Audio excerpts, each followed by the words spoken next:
Acts 9, verses 36 to 43. In Joppa there was a disciple named Tabitha, whose name translates as Dorcas. She was full of good works and generous deeds. Around that time she fell ill and died. They washed her and laid her in an upper room.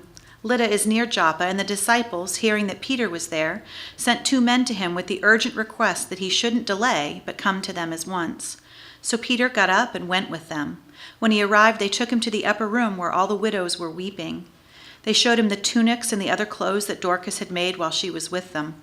Peter requested them all to leave. Then he knelt down and prayed and turned to the body. "Tabitha," he said, "get up." She opened her eyes, and when she saw Peter, she sat up. He gave her his hand, and he lifted her up.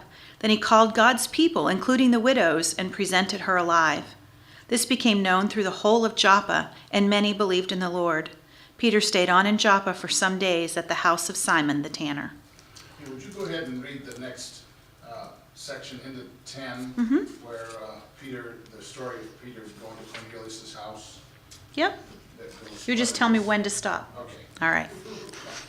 In Caesarea there was a man named Cornelius, a centurion with a cohort called the Italian. He was devout, and he and all the household revered God. He gave alms generously to the people and constantly prayed to God. He had a vision. Around 3 o'clock in the afternoon, he saw quite clearly one of God's angels coming to him.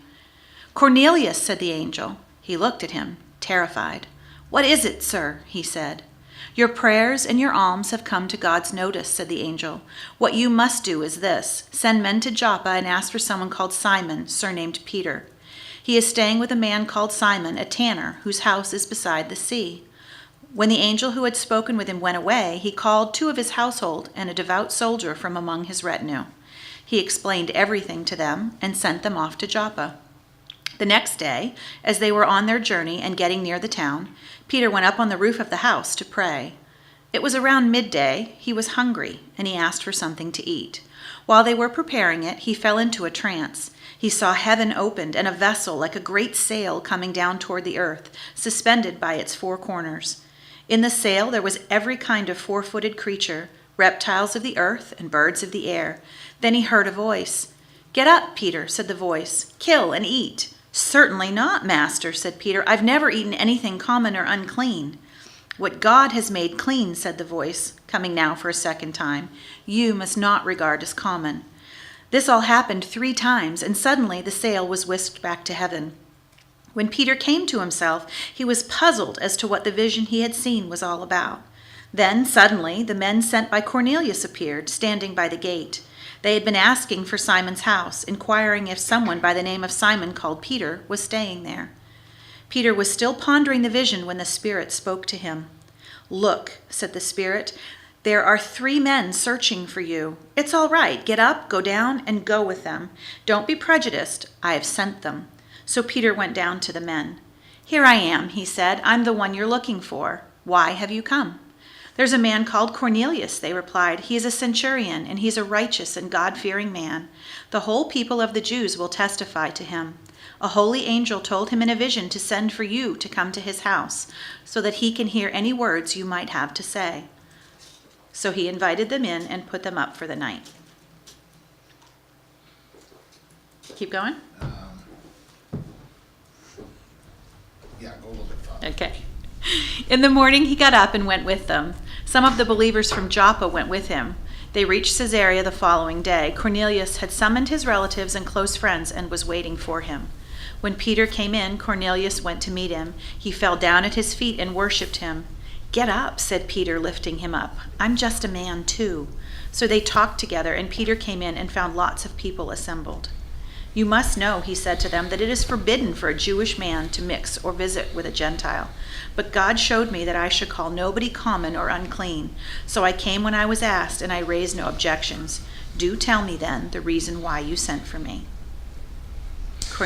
That's good. Okay. So Peter goes on and teaches the gospel, tells the gospel to them at the centurion Cornelius' house. Thank you for buying me some time while my technology wasn't working there.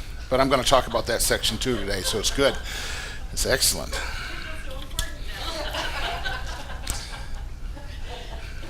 I knew I should have had to put that on the list for you to read anyway, because I'm going to talk about that as well. You are very important, Sherry Ann. And you're flexible. That's even better, to be important and flexible. Yeah, right. I know, like Mephibosheth or something like that, right? Yeah. Good. Well, this is the fourth Sunday of Easter on the church calendar, Easter 4C, if you keep track of those things. There are two other texts that I'm not going to refer to in the lectionary for today, in Revelation 7 and in John 10, also excellent texts. But I grew up, so anyway, I've called this The Widow and the Tanner. If you were paying attention, you might have noticed in that first section that Sherry Ann read, there was the story of Tabitha, presumably a widow, and some other widows, and she dying, and then Peter going to raise her from the dead. And then the fact that Peter stayed at a tanner's house there in Joppa, and we'll get back to that. But this story reminded me a bit of my grandparents. This is a picture of my grandparents on my mother's side, Ralph and Ethel Woodard. And we grew up next to them when I was a boy. We had one of those family clan kind of arrangements where, we lived in one house. My grandparents lived just down the hill from us. Then my grandfather, who was a carpenter, they were renting a house there, and they built a house next door to us on our family property. I helped him build that when I was a young boy. And then they moved there, so they moved from one side of us to the other side of us. So we grew up kind of in a close-knit family together there. And I spent a lot of time with both my grandmother and my grandfather when I was younger. My grandfather was a carpenter. He taught me how to work with wood when I was a young boy.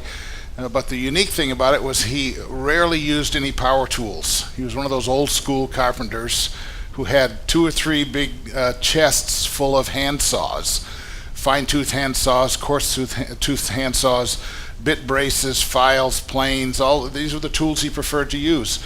So he built homes, he built all cabinets and different things, but he preferred to use the old methods. And so that's what he instructed me on when I was a young boy. I loved to be with him and spend time with him doing that.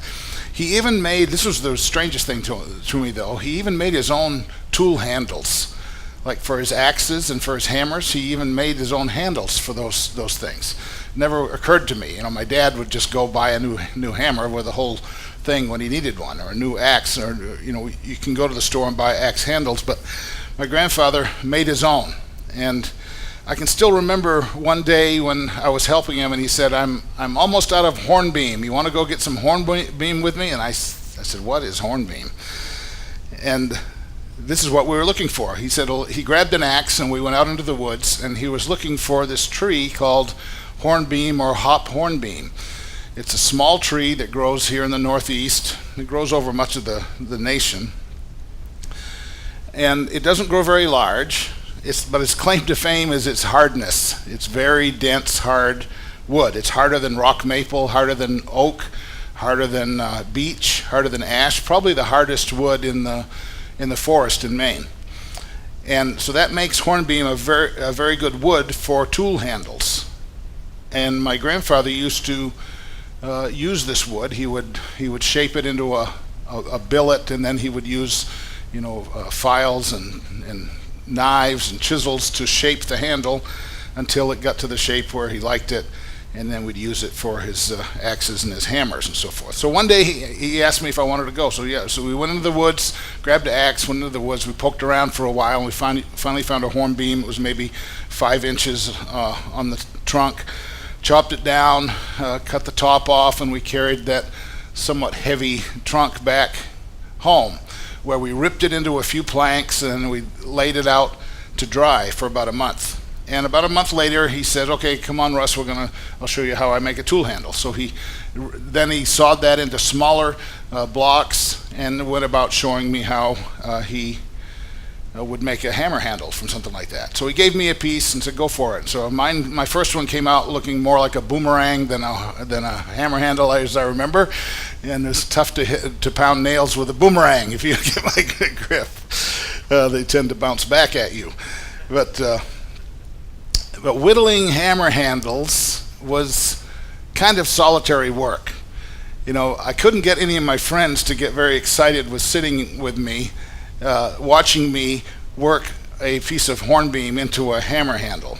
That was not very interesting to my friends, but I found it satisfying. I found it that kind of solitary work enjoyable, where I could work by myself, working the wood into a shape that would be usable for something. So it was interesting to me when recently I looked up hornbeam on the internet, and at the University of Kentucky School of Horticulture, they say this of hornbeam. American hop hornbeam is a small understory tree of well-drained, deciduous forests that thrives on neglect. Thrives on neglect. It just seems like fashioning hornbeam into a tool handle was solitary work, that people just neglected you while you did it. It's not very interesting to watch somebody working a piece of wood into something else. And hornbeam itself, I found, was a kind of a solitary tree. We never found groves of hornbeam.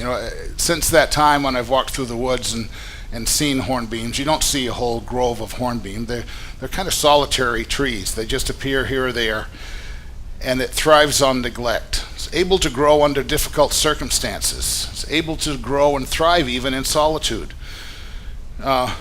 I appreciated my grandfather. He died when I was around 12 or 14 years old. I remember the day he passed away. My younger brother and I came home on the school bus, and all kinds of family was around the house, and I knew soon as I saw all of them there that something wasn't right.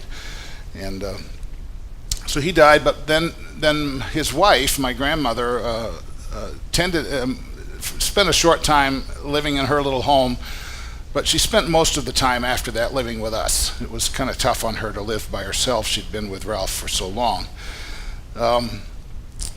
She was also somebody, though, that enjoyed working in solitude, working by herself. She spent lots of times knitting mittens for her children or grandchildren or great-grandchildren or great-grandchildren. As long as, when I knew her, she never worked outside the home. I think she did some when she was younger. But she also would make articles of clothing for family and friends. And I remember when she passed away some years later, lots of people that came to her funeral told us about things she had done for them, memorable things she had made for them over the years. Our text today in Acts 9 features a group of widows. It kind of reminds me of my grandmother and my grandfather. And here's a map to get you oriented to what we're talking about.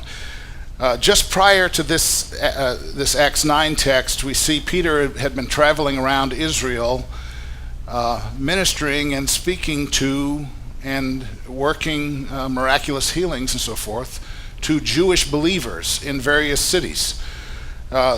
Right before the story from today, we find Peter in Lydda, or Luda as it's pronounced in Greek, and he heals a paralyzed man there in Lydda. Verse 35 reads, "Everyone who lived at Lydda and in Sharon, that area north of Lydda there, next to the Mediterranean Sea, everyone who lived at Lydda and Sharon saw it, this healing of this paralyzed man, and they turned to the Lord." So Peter was getting kind of a following. He was much like Jesus did. And around this same time, after he healed this paralyzed man, in Joppa there was a woman named Tabitha, who we heard the text, also called Dorcas, apparently a widow also herself, who was very generous, and she made articles of clothing for other widows, and she passed away. Joppa is about 10 miles northwest of Lydda. And it says in the text that some of the Jewish disciples of Jesus there in Joppa heard that Peter was close by, and they sent two of them there to get Peter. So Peter came, he left Lydda, came to Joppa, and goes into the room where the body of Tabitha is lying. And there are all of these widows around her body, and they're showing Peter these articles of clothing and so forth that that Tabitha had made for them, presumably over several years that they had known her. Kind of reminds me of my grandmother's funeral when people did this. People came to the funeral, showed us, they actually brought some of the things she had sewed and made over the years. We had some of them on display. But Peter comes into the room, sees the body of Tabitha, entertains the widows. Then he asks them all to leave the room. And he kneels down and prays, and then he turns to the body and says, "Tabitha, get up." And then it says Tabitha's eyes open, and she sits up. Peter takes her by the hand and leads her out and presents her to the widows and the other disciples. This is a very similar story to when Jesus raised Jairus' daughter from the dead. If you remember that story, Jesus went in, he asked everybody else to leave. He took Peter, James, and John with him.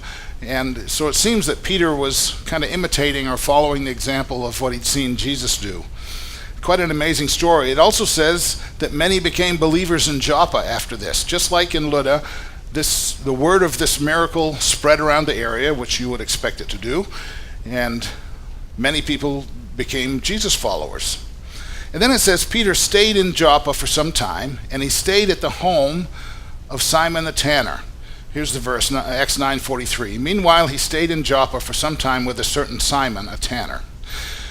I always used to just breeze by that verse. It just kind of seems like a little detail that doesn't contain much meaning. But think about this. Peter has just done two pretty miraculous things.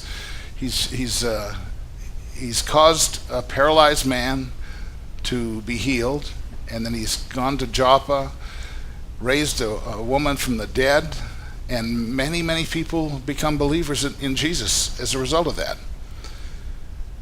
Peter was becoming, today we'd call him a celebrity faith healer. He's somebody that is working healings, and he was getting notoriety for it. So at that point, when Peter becomes a celebrity faith healer, he probably could have stayed about anywhere he would have liked in Joppa. It's a seaport city. He probably could have stayed at the Ritz Joppa, or he could have stayed at the Waldorf by the sea. But he doesn't choose to stay at any of those high-class places. He instead goes to the home of a tanner. Now, I grew up in Dover-Foxcroft, just north of here, and there was a tannery in Dover when I grew up, when I was a kid. And it stunk up the whole town. We lived 3 miles east of Dover, and when the wind was blowing right, 3 miles out of town, it stunk up our whole place, too. My older brother worked there as a part-time job when he was in high school, and even if the wind wasn't blowing toward us, when he walked into the house from working in the tannery after school, we knew he was home. He didn't have to say anything. He didn't have to say, "Hey, Mom," or anything. You knew Vic was home because he smelled like the tannery. One of my best friends' dad was one of the managers there, and he actually moved, after that tannery moved, he moved to, I think, New Hampshire, and made that a career, working in tanneries. I could never get my head around that career choice. And that is modern tanning technology causes that. Let's talk about ancient tanning technology. This is a picture or a painting of, I guess it is a picture, just kind of illustrating the workspace for ancient tanners. They would use a large flat stone in which they'd lay the animal hides and work on those. But I went to leathernet.com, not leatherneck.com, but leathernet.com, and they had a description of ancient tanning technology, and I'll read you part of it. In ancient history, tanning was considered a noxious or odoriferous trade. Isn't that an awesome word, odoriferous? It means that it gives off a really nasty odor, and actually odoriferous has a context where it's morally repugnant too.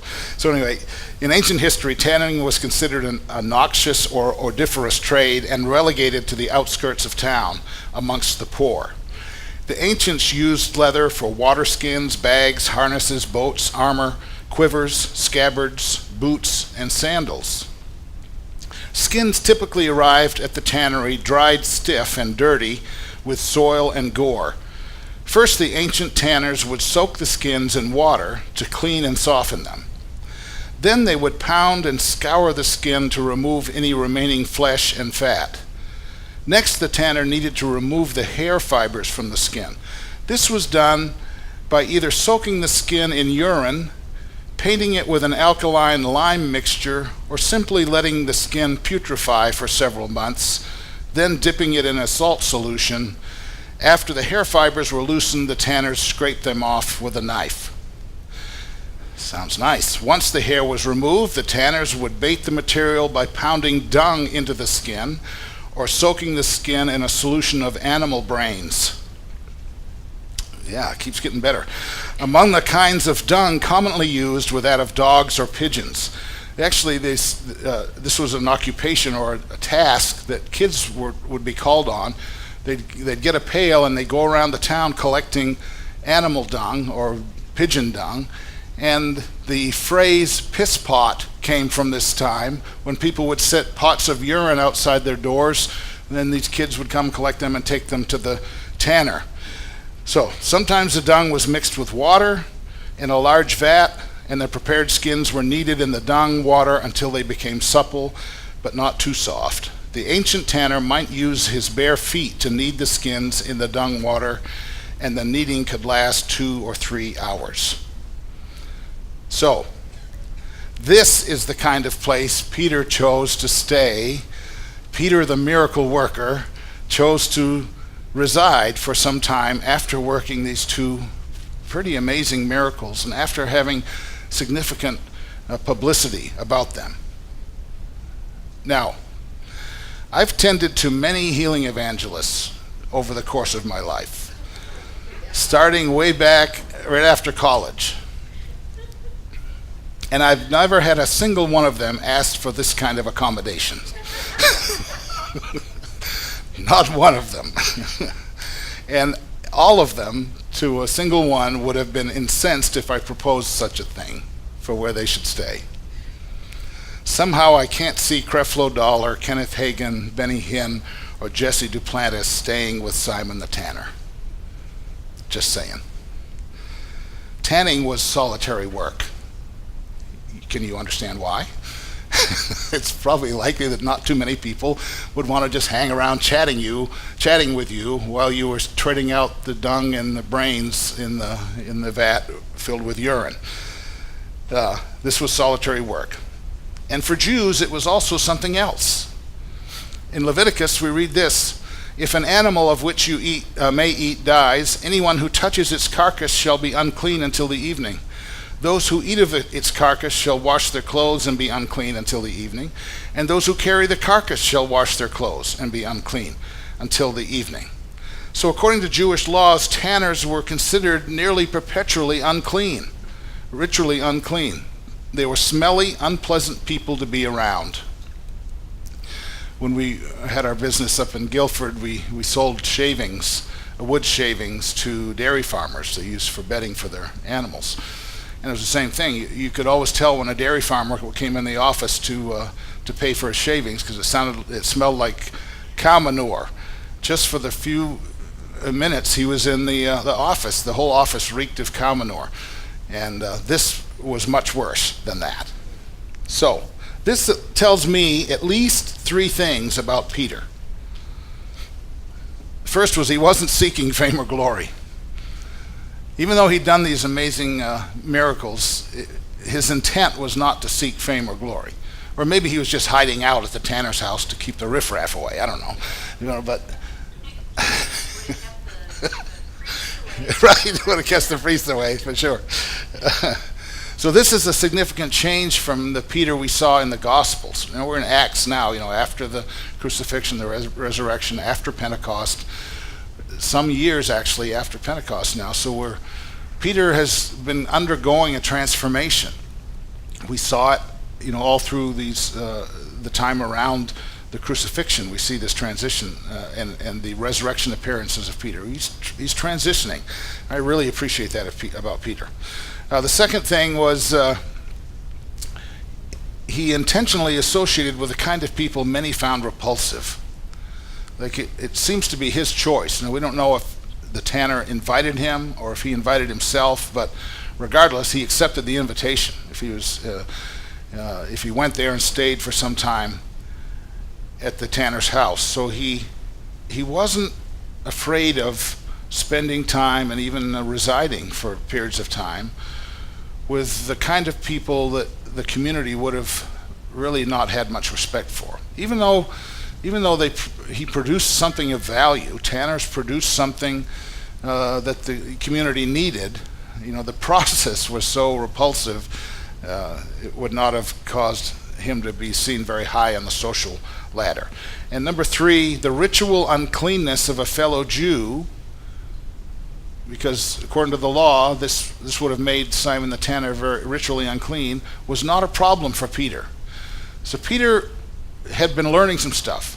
We saw Jesus repeatedly cross these purity barrier lines in his ministry. He didn't seem to be troubled by people who the priesthood considered impure. Jesus actually hung around with a lot of those people. And so we're starting to see that in Peter here as well. He didn't have a prejudice against people who most people would have considered ritually unclean.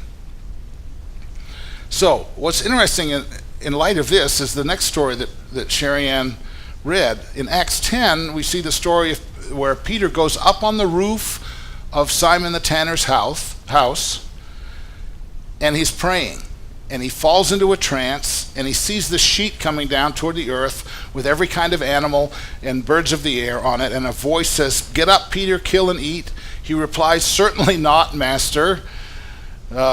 I've never eaten anything common or unclean." And this happens 3 times. That's Peter's pattern. Everything has to happen in 3s.